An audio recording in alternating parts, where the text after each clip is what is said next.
All right, y'all, we back. Another episode. Slam presents No Pump Fakes. We got Josh Smith on the show, man. What's going on, man? How you doing, bro? What's up with you?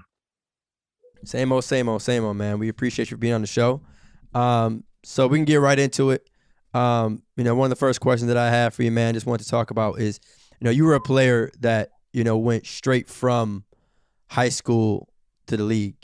Obviously that's different nowadays in today's era, in today's league. But how was that, going straight from high school directly to the pros?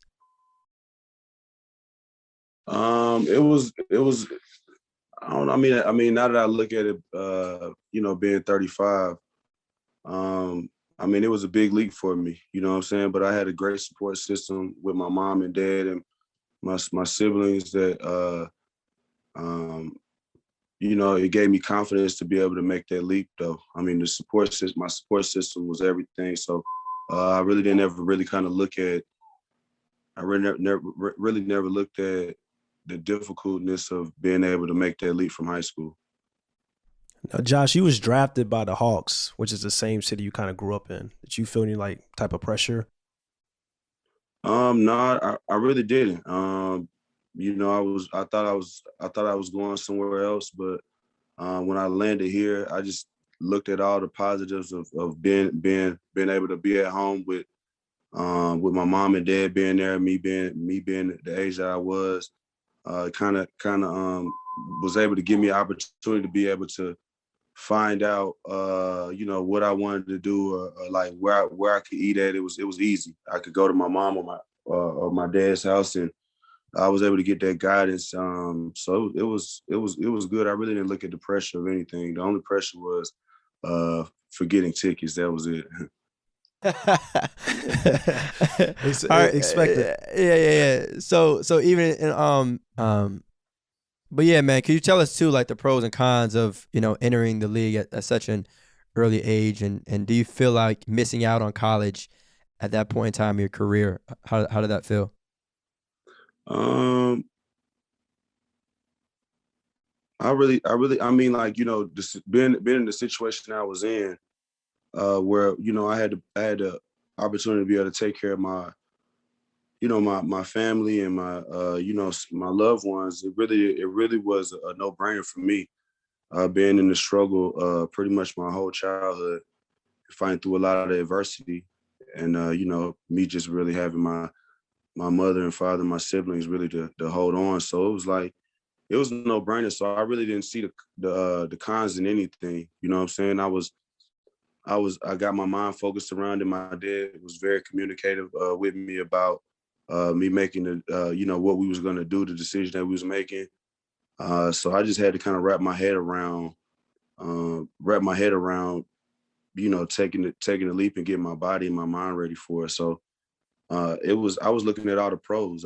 It's really no cons if you're in a position where you have the opportunity to be drafted in the first round, and you know what I'm saying, you have big upside, and you have confidence, you have a great support system. It's really no cons. I had my faith, God is strong. So and my family instilled that in me, my mom and dad. So it was a no brainer for me. It was no brainer for me to be able to go in there and make that decision. And me missing college. I hear stories. I really don't feel like I really missed out on anything.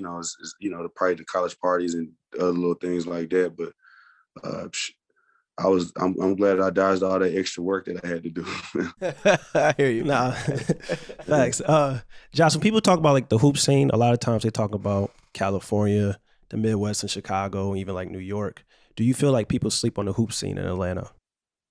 I absolutely do. I mean, we have a product out of Atlanta right now.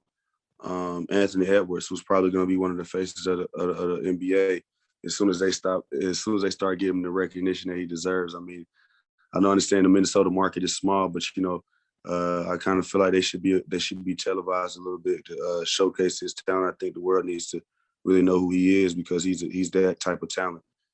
And we have a lot of kids, Malik Beasley, who's also on his team. It's with Derek Favors that's still in the league, Lewis Williams, who's probably the sixth man GOAT in the history of the NBA. It's a lot of guys Dwight Howard, who's a champion now, who should have been on the top 75 list in my opinion. Great resume for first ballot Hall of Famer. It's a lot of talent that we have that are blossoming and still doing their thing in sports. And we don't get the recognition, but I don't think we really care. You know what I mean? I just feel like it's I don't think we really we really care about that argument. Okay. And one of the names that you mentioned was Anthony Edwards, right? So what do you feel about his game that makes him special? Man, I think he's a complete player. He can shoot the three. He has great handle. His defense is picking up with. He's playing pass lanes on ball. He's been good. He's been a great on ball defender. And what I like about his game is he's at the two guard position, and when he gets any kind of space, he's gonna try to dunk the ball. And I like that he's showing off his athleticism and God, that I kind of feel like that's like a missed arc in the game today. A lot of people want to do all kind of finger rolls and floaters, try to look cute. And I think the most impactful thing you can do, I feel like the most impactful thing you can do is dunk the ball on somebody. Yeah, I mean, of course. Go ahead, Ahmad. Go ahead, Ahmad. No, I got a question to follow up off that, but go ahead. No, you can go go ahead. We'll reach that point. So you're talking about, being, one of the most impactful things you can do is dunk the ball. Josh, it's not a secret, right, that obviously you've had a numerous amount of posters in your career. So I got to ask this question, right?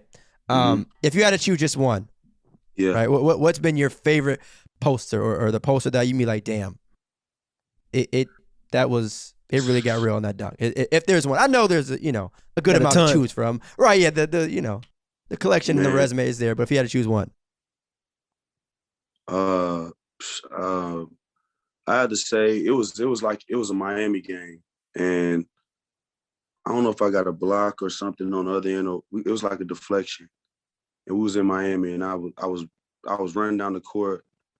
And I don't forget, I think Jeff Teague maybe bounced the ball to me. It was either Jeff Teague or my baby, and I kind of cuffed the ball.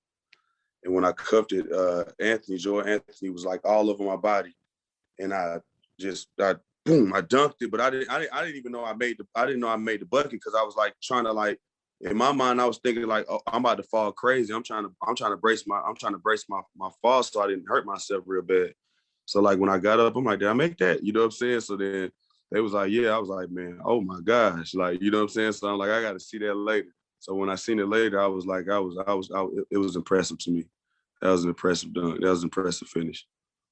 Now, Josh, you mentioned Mike Bibby. And you guys were on the same team, that 08 team, that Hawks team that won 7 games against the Boston Celtics in the first round. Talk to me about that battle because you and Joe Johnson was going crazy. Man, that was a great opportunity. I think that was the first time we was able to get into the playoffs and that was like the first. That was the 8th seed. They was the first seed. They was already arguably gonna win the championship anyways. They was talking about them sweeping us, and that was just the energy and the passion that we brought. I mean, that was Al Horford's first year in the league. We had a Joe Johnson, and I mean, it was electric, man. The energy in the building was electric. It was something that you can't describe. You just had to be there, And then taking those guys to 7 games was just. I think it was like the start of a great, 6 to 7 years that we had together, playing with each other, and it was like kind of like a dominance and as far as like getting that losing mentality off of the Atlanta Hawks organization. It was a beautiful thing to be able to kind of be a part of that and being from here too. Yeah. And so what was the scene like in Atlanta during that time? Man, hot Atlanta, man. Yeah. Hot Atlanta, man. I mean, we was we was hoping that they would go out and indulge in the culture of Atlanta, so we could be able to have an easy game the next day. So, I mean, it was fun, man. It was fun. I mean, it was alive. I think the Falcons were still pretty good too. It was a fun time. It was a fun time. Now, Josh, we know you were one of the greatest dunkers in NBA history, but also you was one of the greatest shot blockers in NBA history has ever seen. Can you talk about the pride that you had on the defensive side of the floor? I mean, I took pride in it because, I was 6'9", not being able to, wasn't supposed to be able to block all those shots like that. I kind of feel like it was a big intimidation factor for me to be able to go out there and block a center shot or chase down a rebound or get in transition.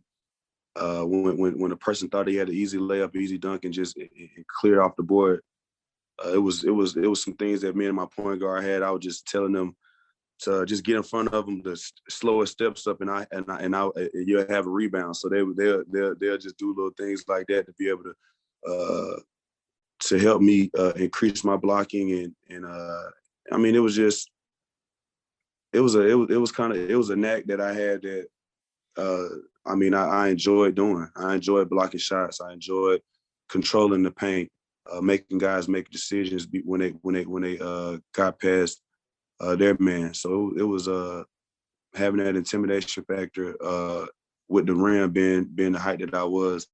I really appreciated that, and I never took that for granted. And Ahmad and I often talk about like being a two-way player. Like, basketball is obviously two sides of the floor, right? Offense and defense. So what does it kind of mean to you to know that you were a player that did both? I mean, it just shows you. I mean, it just shows my appreciation for the effort that I put into the game. I mean, like I always wanted to give my all. I never wanted to be able to feel like I left something out there, and I never wanted to go home like, damn, I didn't give it my all for my teammates. I always wanted to be able to play both ends of the floor. People don't understand how good it feels to be able to score and also try to cut somebody else's water off. Like that's probably the most impactful thing to do in the game, is just to be able to make a guy think about the moves that he's really making and not make it easy. That's like that what makes me appreciate the game when I see guys like Peyton III coming in and being effective on a defensive end. It's beautiful. It's beautiful to watch. Who are some of your favorite two-way players in the league right now to watch? Man, Giannis Antetokounmpo. I loved Clay when he was healthy. Chris Middleton. I love Drew Holiday. I feel like he's a very underrated perimeter defender. I feel like he's one of the best. Yeah, top five to me.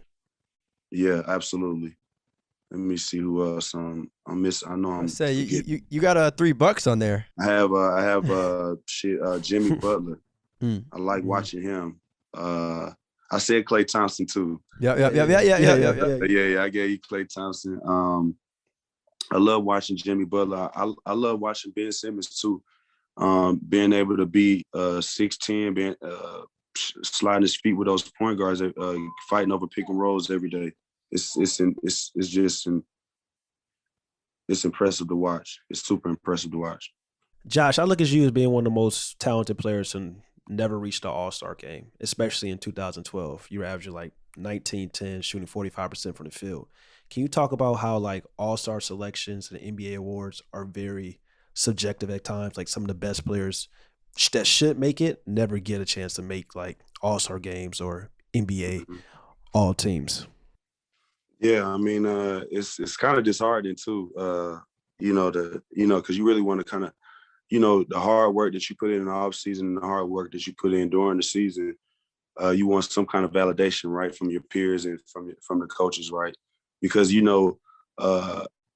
all reality, when you get those selections or when you have those type of numbers, they game plan for you.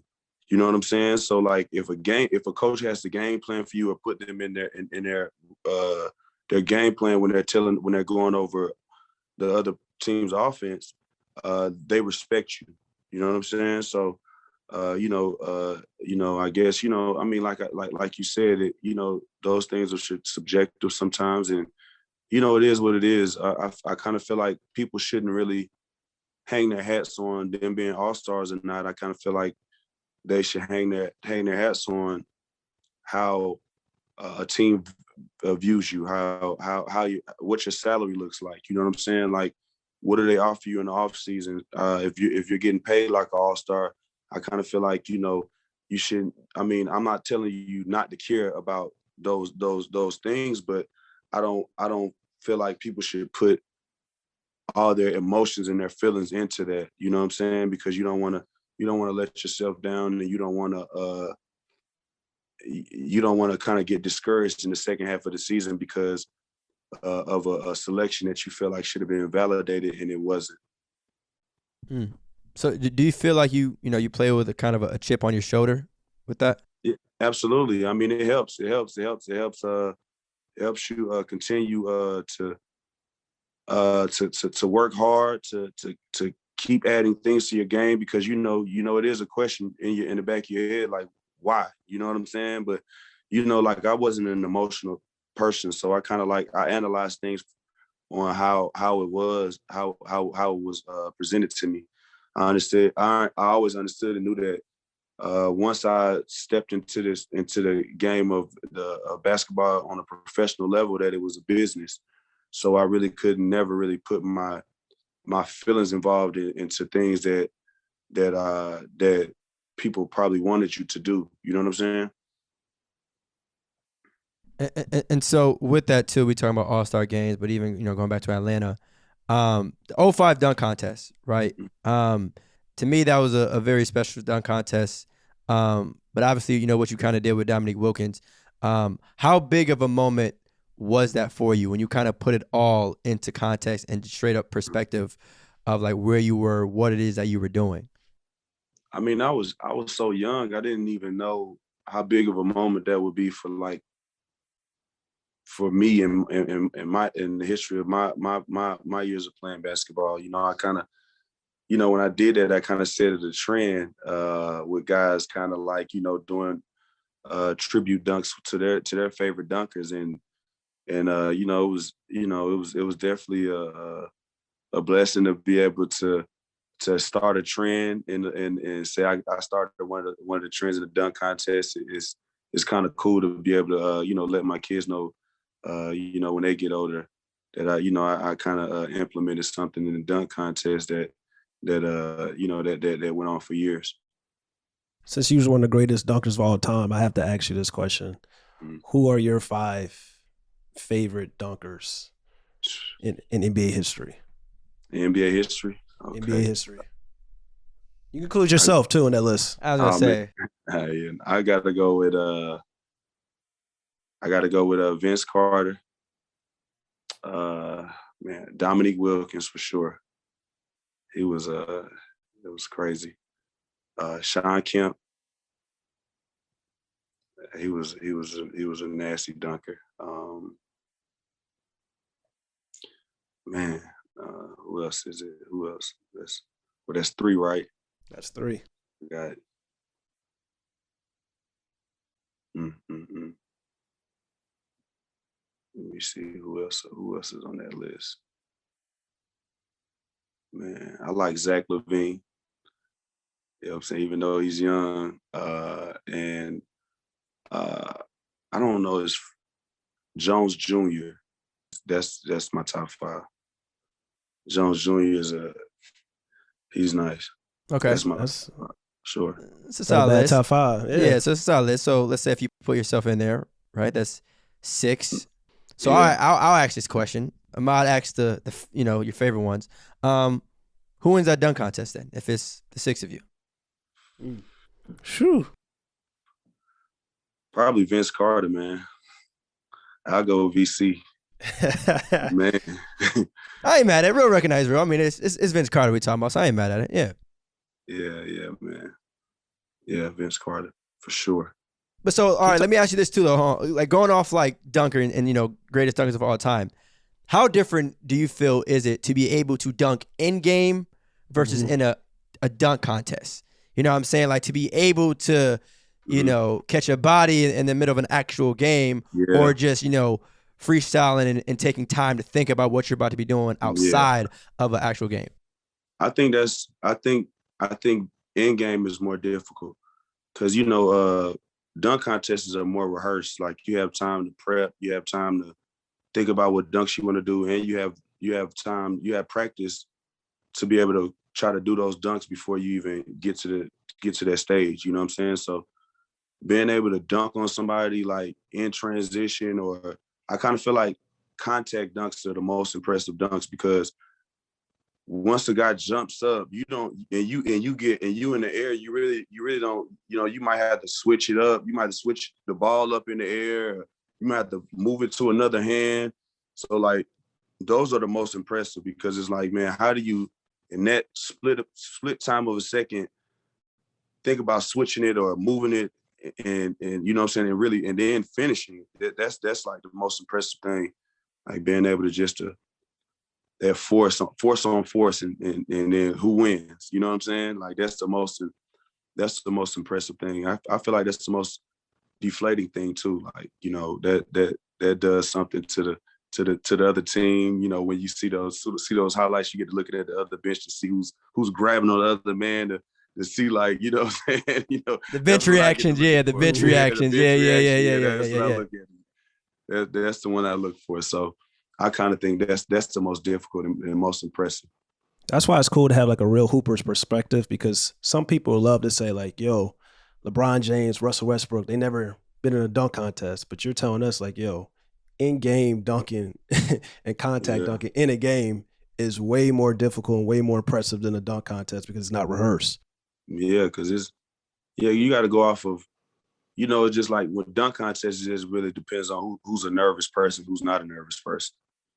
You know, like, because they just, you know, it's like people watching you, and, you know, you in your head, if you in your head, it's like there's millions of watching you, putting that pressure on you. I kind of feel like that's when guys miss dunks. I don't feel like it's necessarily anything else. Like they can't make the dunk. I think it's like them being nervous because of everything around the dunk.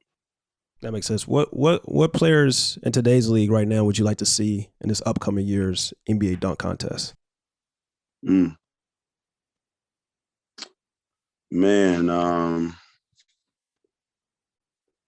I want to see. I feel like I'm mad that they gave him a bad stick. I wish Aaron Gordon would give it another chance. I feel like he should have won like at least one or two, man. Yeah. But I feel, man, it's like, man, God, man, I just definitely him, but that's not gonna happen. Anthony Edwards. I definitely want to see Anthony Edwards. I want to see Anthony Edwards. I want to see Anthony Edwards, John Morant. I want to see the guy from what is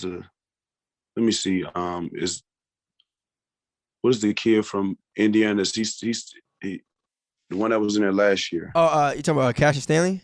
Yeah, Cassius Stanley. Yeah. I want to see Cassius Stanley again.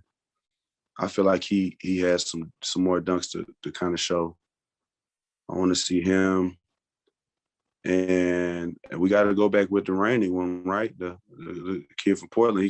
He has to come back in there. He has to fight his title off. So let me ask you this.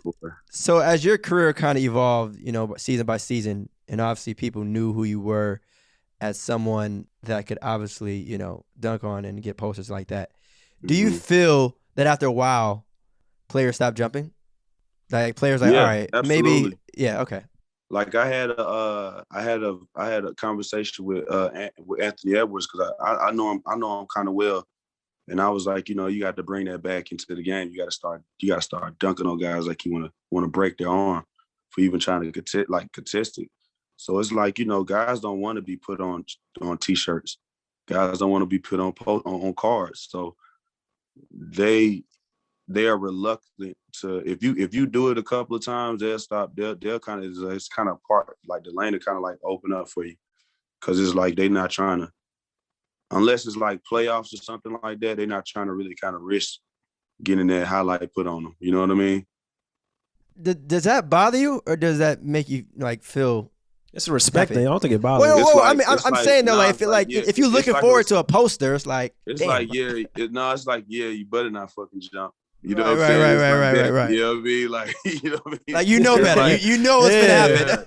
yeah. It's like, that's how it is. Like, yeah, I wish you would. You know what I'm saying? Like, yeah, you better not. Like, you know what I mean? It's like that type of feeling. But, you know, like, sometimes you get mad, but, like, it's more like, okay, yeah. You understand why you business know. decisions get made. Yeah. Business Right. decisions. Now, Josh, this is no pump fake. So me and Theus, we're gonna say a name or a team or anything basketball related. We want you to tell us the first thing that comes to your mind. So Okay. the first name I want to give you is Zion Williamson. Oh man, super athletic. But I want to see more of him though. I want to see more of him. I want to see him. It's now he's at a challenge where he has to make some business decisions himself, like we just talked about, and that's with his weight. So I want to see what he does and how he what kind of journey he goes on to kind of like how can he control that, you know? Because Kevin Love did it. You know, remember Kevin Love was at one point was overweight. There's a couple of guys that was over. I want to see, and he turned it around to see how his career is going and how it went. And, there's some guys that I want to see what he does. But he's super athletic though. Chris Paul. Chris Paul, point guard wizard. Point guard wizard, man. Top 5 point guard for sure. Yeah, I mean, all time. On time, man. On time. Benjamin Button. Hawks basketball today. Exciting. It's real exciting. I mean, you got Trae Young, you got John Collins, you got Hewer, you got my man Bogey, Bogdanovic.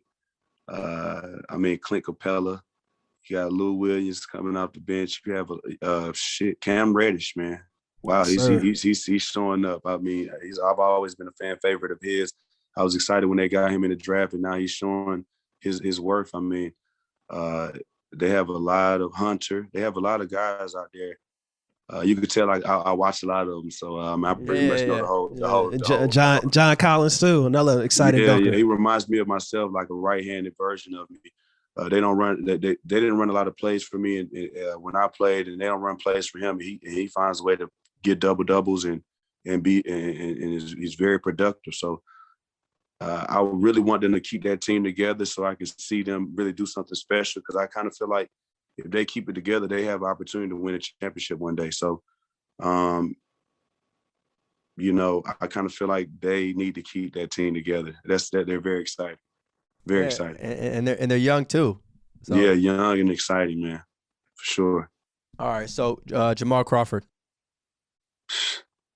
Cold. He's cold, man. I mean, he's the one who brought the playground to the court. A guy who I've known is my friend. Doesn't never lift weights a day in his life, but it give you 35, man. You know what I'm saying? It's funny. That's the present too, to see a guy like that. Just do what he do. You know, it's funny, man. It's funny. He was a great teammate and a great player. This last one I got for you. This is a guy that I feel like kind of is a disciple of yours, Miles Bridges. Oh man, I love Miles, man. Underrated. That's what comes to my mind. A very underrated player, man. And what I love about him is he's showing them that he can shoot the three this year. He's putting the ball on the floor, and they're really giving him confidence to be able to show him his game. And I'm really excited. I'm glad that he turned down that money because he has a big bag on the way. All he has to do is stay consistent and stay healthy. I mean, and you know, and anything is possible for him. So That's a guy that I love to watch play. That's another exciting team, the Charlotte Hornets. I'm happy for Michael Jordan. He finally has something to brag about. I know Hit the I know he's jackpot. happy. I know, right? I know he's happy to go to those games now and sit on the court and look like an owner. So Miles Bridges is definitely is one of those guys, and I want to see him in a dunk contest too. Those are one of those guys who I want to see in a dunk contest. Miles Bridges is a 2-foot athletic freak, so I want to see that. For sure. So also too, Josh, I want to talk to you about the Western Conference semifinals back in 2015. Yeah. Overcoming a 3-1 deficit gets talked about often, but there's a series that I feel like doesn't get enough love that that properly deserves, and that's the what you and the Houston Rockets did back in 15. So how was that series overall? Being down 3-1 and storming back and winning that. Man, I mean, we fought through a lot of adversity, man. I feel like that series kept everybody together to this day. I mean, everybody still checks up on each other from that team. I mean, we built a real bond, brotherhood and brothership from that moment. I mean, being down 3-1, fighting the odds, I think it was like an 86, 87% chance that we wouldn't accomplish it. So, fighting back from that it was amazing. It was a blessing. Having those conversations on those planes, plane rides back, really not holding anything back, guys not getting in their feelings, and we just figuring it out as men and as brothers. I mean, they had rolled us off, and guys, that bunch was, was probably the one of the most favorite teams I've ever been a part of, because of how far we went and how quick we was able to be successful and put that thing together. Can you talk a little bit about Game 6? You guys were down 19 points, I think, by close to the end of the third quarter, and then you and Corey and Brewer just went crazy. I mean, it was special. We huddled up and was like, if we're gonna go out, we're gonna go out guns blazing. We're not gonna hold anything back. We have nothing to lose. So let's stop playing tense. And man, we just was kept chipping away at the lead. I made some big shots. Corey made some big shots. And we kind of seen the energy in the building, kind of like the life, it just gets sucked out of it. So we just kind of like, we fed off of that, and we just took advantage of everything that we had around us to be able to give us the motivation that we need to win the game. It was a beautiful feeling, man. I can't even say it lie. I still watch that to this day. I ain't bad at it. Yeah. What would you say is the biggest challenges though of overcoming a playoff deficit like that? Because you could have just folded, right? The team could have just folded, but you know what I'm saying? It's mental toughness, man. Mental toughness, having that mental toughness and kind of a little cockiness too, because you gotta be a little cocky. You gotta be, you know what I'm saying? You gotta be a lot of optimistic. You know what I'm saying? No little, a lot. And you got to just put your head down and go to work. Put your hard hat on and just go to work. And that's what we did. We never looked at the series and the numbers when we got down. We just looked at what we need to do in order to correct it. And that's what we did. Like, kind of talking to ourselves, like, man, they gonna let us win Game 5. They want to win that game. They want to win at home. So we got this one. So we just got it. All we gotta do is just handle our business. We go home. I mean, we go to their house. It's gonna be a little struggle, but we got, you know what I mean? So we just talking like that, having little conversations and motivating each other. I kind of feel like Jason Terry did a great job at keeping everybody's heads into the game. He was a great motivator in that aspect and keeping everybody locked in. We watched a ton of film on the plane, watched a ton of film together. We had conversations on the phone, and we made it work, man. It was beautiful, man. That was beautiful to be a part of. Yeah, and two, do you feel, obviously, going back to LA, what was the mindset going into that Game 6? I know you mentioned Game 5, all right, you know what, obviously it's one game at a time, but I think we can really take this. But Game 6, it's on the road, right? You're going into an environment like that with, to me, a championship caliber team in the Clippers. So what was the overall mindset that you all had going into that? we're gonna beat their ass. Like we didn't have anything else, but like we didn't have nothing to lose. You know, we was gonna come in there and we was gonna try to whoop on them. And then when they was beating us, we just in the locker room at halftime, we was like, we're gonna give it all we got. You know what I'm saying? We're gonna take it one quarter, if it's 1 minute at a time, one quarter at a time. They'll let us back in the game. That's what we kept saying. They'll let us back in the game. They'll let us back in the game. That's all we kept saying. It's like words of affirmation, Like I feel like that's really that. I mean, people might not believe in those things, but I feel like words of affirmation and being able to put things in the universe and really believe in it. I kind of feel like those things are those things are real. Yeah, y'all made that team break up. Yeah, Clippers. That was it. After that series, that was it for the Clippers. Yeah, it was. Yeah, it was, man. I mean, I'm sorry that we did it, but I'm happy that we was able to. I was able to experience the Western Conference or Western Conference Finals or East Conference Finals. I never got that far, so it was fun to be able to experience it. And talking about, like, I guess the overall journey of reaching a conference finals, because I think, the idea of winning nowadays is obviously important, but the obstacles that you really have to overcome, the struggles that come along with the 82-game regular season and still having the mental toughness of reaching it that far in the playoffs and being consistent enough to make it that far in the playoffs. I kind of feel like it's more physical too. You have to be. That's when the mental kicks in, because the physical kind of like, you get tired quicker. And that second win, you don't find it that so often later on in those rounds. So it's like, it's more mental than anything. You got to, like I said, you have to talk to yourself. You have to really take care of your body, watch what you eat. You know what I'm saying? Get those massages, you see, they say LeBron spends $1 million on his body every year or every summer. Like, your body is really your investment. Like, you have to take care of your body, and that's what, or you won't have a long career. So you have to really put those things in mind, and you really have to take value into those things, and so you can have great moments in the finals, like how Steph Curry or Kyrie Irving or LeBron James has had. Now, Josh, looking back in your career, is there anything that you would change, or like, what's your proudest moment? Any regrets? I don't. My proudest moment was probably being with the Hawks that long, 9 years with one organization. That was probably my greatest. I kind of feel like you don't have any regrets, because regrets is always lessons. You know what I'm saying? So like, they make you who you are as a person. I kind of feel like, like when I was with the Hawks, like the narrative was like kind of bad on like, people didn't know me as a person, but it was like it never was corrected in the media. So it was like I was kind of, as an athlete, you get in your feelings too.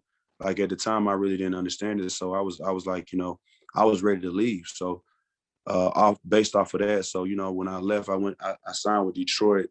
I kind of like, as a player, I wish I never kind of got in my feelings sometimes, but like, things happen, you know what I'm saying? And then what you do, you give your all to an organization, and then later on they want to tell you it's business, which in actuality it is. So like, I kind of feel like you have to approach it like that, you know what I'm saying? And kind of always in the back of your mind, keep it like that, even though they kind of like, they kind of show you family oriented things, but it may seem kind of diluted, you know what I mean? Do you think the fact that you were from that area played a factor into that as well? Yeah, it did. I wanted to experience something else. I wanted to experience another state, another culture. I had been in Atlanta so long, my whole life. I wanted to kind of experience something else. You know what I mean? Detroit was a great place. It has its own culture. I really appreciate the experience for that place. Houston as well gave me a great experience and a great knowledge of different things. So You know, I that's what I appreciate on, you know, being able to make the decision to be able to experience those other places and experience those organizations to really know what what a great organization looks like, what does a so-so organization look like, and what a bad organization looks like. So on how to keep their, you know, their players happy. You know what I'm saying? So um, those things, I'm grateful for those experiences. And even in talking about the experiences that you've had with kind of all those franchises, do you have any advice for this next generation of players, whether it be, you know, high school student athletes or people, you know, that's just entering the league? Man, just stay focused, man. Always understand and remember what got you there, and always remember what made you want to be there in the first place. You know what I'm saying? Never lose your passion, never lose your focus, and never lose the love for the game. I mean, you know what I mean? So like those are the only things. Always work hard. Always show different things on why you're valued. You know what I'm saying? And just be a great person, man. Be a great person. Be a great person to your peers, to your family, and you know what I'm saying, to everybody. You know, always be approachable. Don't never think that you're better or higher than anything else. You know, everybody is human, and so are you. And just treat everybody the same. That's all. That's real. I mean, Yeah, I mean, it don't get, you know. Yeah. Yeah, for sure. I would say too, though, you know, when we talk about younger athletes, you know, what's one thing or the direction the game is headed, right? What's one basketball skill that you think every basketball player should have? Now, obviously, there's different positions on the court, but something that you feel like, all right, you know, if I had to do this all over again, or like, yo, if you really want to make it into the league, here's a skill that like you have to pick up on quickly. I just feel like effort. It's not a skill, not anything. You can't coach it, you can't teach it. Effort. You know what I'm saying? Effort wins championships, it wins plays. And man, that's it, man. Effort and being coachable. You know what I'm saying? Like, just social media is crazy today, you know what I'm saying? So they get so involved. That's why I say stay focused, because people are getting so involved and so excited about what they see about, you know, which I feel like, you know, people should be getting paid and all that stuff with their likenesses and those things. But I don't want that to get diluted in the fact of people focusing on that and kind of like, you know, camouflaging their workouts with Instagram to get those likes and to get those sponsorships and those endorsements, instead of just putting that real hard work and effort in. Like, guys who are good, guys who are superstars don't even really be on social media, or they're not even tied to their phones like that. So that's what kids have to understand too. Like, the ones that they see, they're not even they never let those they never let those things you know, derail or deter their focus. You know what I mean? Do you think that's why people appreciate guys like Giannis and Dame? Because they talk about like, yo, I don't work out with people. Like, I'm not with my phone. Yeah, and all that. And that was crazy. I got crucified for that when I was playing. You know, I never liked to work out with other guys that played in the NBA. I wanted to be able to do my own thing, and you know, they took it as I wasn't working out. You know what I'm saying? Because they didn't see me in those pictures with everybody else. So I wasn't going to LA and going to those runs. I was like doing things on my own, and it was and now it's glorified. You know what I'm saying? But it's you know, it is what it is. You know, it's, timing is everything. You know what I mean? And I tip my head off to those guys, because like, everything doesn't have to be seen. If you really put in that work in, like you say you are, people will see it during the season. Can you talk about it a little bit?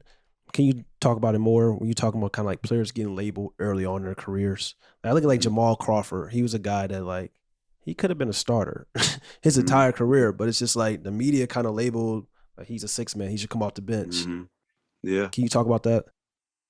I mean, hopefully coaches aren't listening to the media and making their decisions based off of what they say. You know what I mean? So Yeah, hopefully.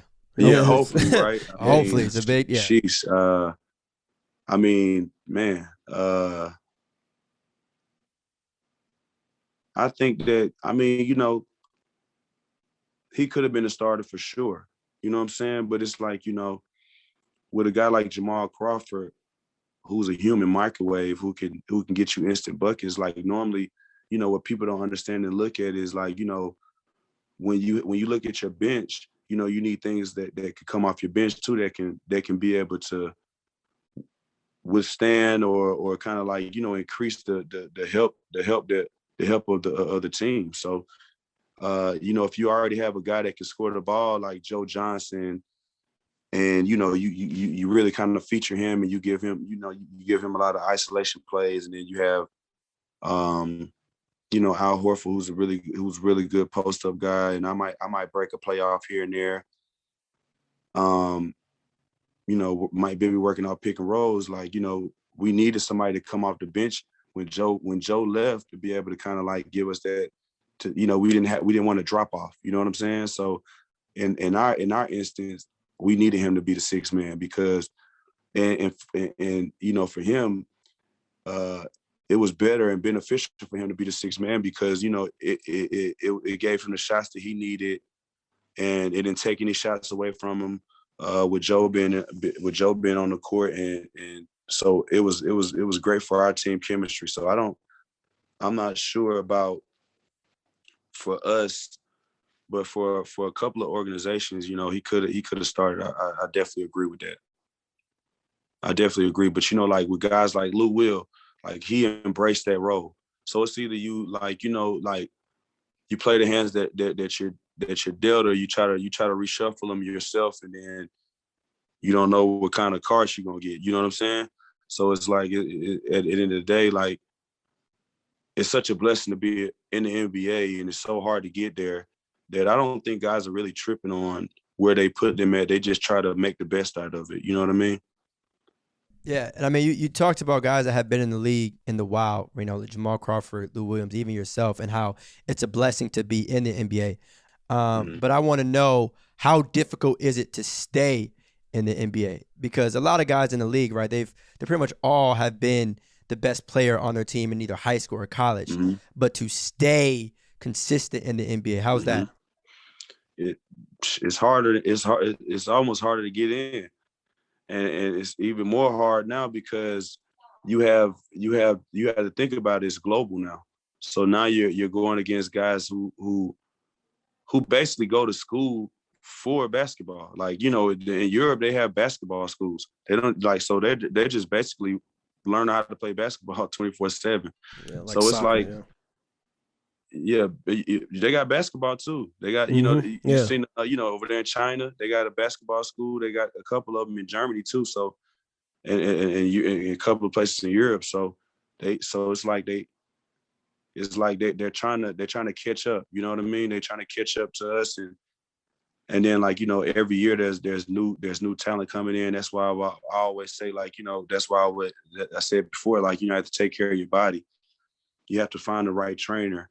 And then you have to kind of stick with that regimen, you know what I'm saying? Because and each and every year you have to kind of add something. That's why I always say you have to be coachable. You have to be coachable within your own team. You know what I'm saying? So outside of your NBA team, you have to be coachable within your own team. You have to take advice from everybody, from all the people that you hired. So is that hard? I mean, it's hard because, like I said, it's new talent coming in each and every year, and it's not only just the United States; it's pretty much every country. You know what I'm saying? Yeah. And so, Josh, the final question that I have for you is, of all the time you spent in the league, can you give me the 3 players that were toughest to guard? Okay. All right. Let me see. I'd say Carmelo in his prime, for sure. Gilbert Arenas when he was healthy. And let me see. LeBron, when he was making his jumper, it's pretty tough, pretty hard to guard. When he's making his jump shot, he's super hard to guard. Yeah, I was gonna say too. When I asked the question, I thought about saying, all right, maybe don't mention LeBron because I feel like that's pretty obvious. But I mean, okay. but when you mention, I'll mention somebody else. All right, cool. I mean, you mentioned like when his jumper is on, which that makes it even better. But yeah, if you want to name somebody else, go ahead. Okay, so maybe okay. So you have to say because I get switched off on guards too. So I had to say Carmelo Anthony. Who's the other person I named? Gilbert Arenas. Yeah, you got Gilbert Arenas and Steph Curry. Steph Curry is hard because he doesn't stop moving. He knows how to he knows how to, he done figured out how to manipulate the game to get his own jump shot, and that's scary because he's so efficient with it. I'm glad you mentioned Gilbert Arenas because I feel like that's a guy that doesn't get the respect that he deserves. Man, like he was pulling up from the logo before Dame and Steph came in. Absolutely. Yeah, he was the only one for real shooting it from there. Facts. Shooting game winners and turning his back like he already made this stuff like that. Cold, yeah. Sassy, man. He was a cold assassin, man. Sure.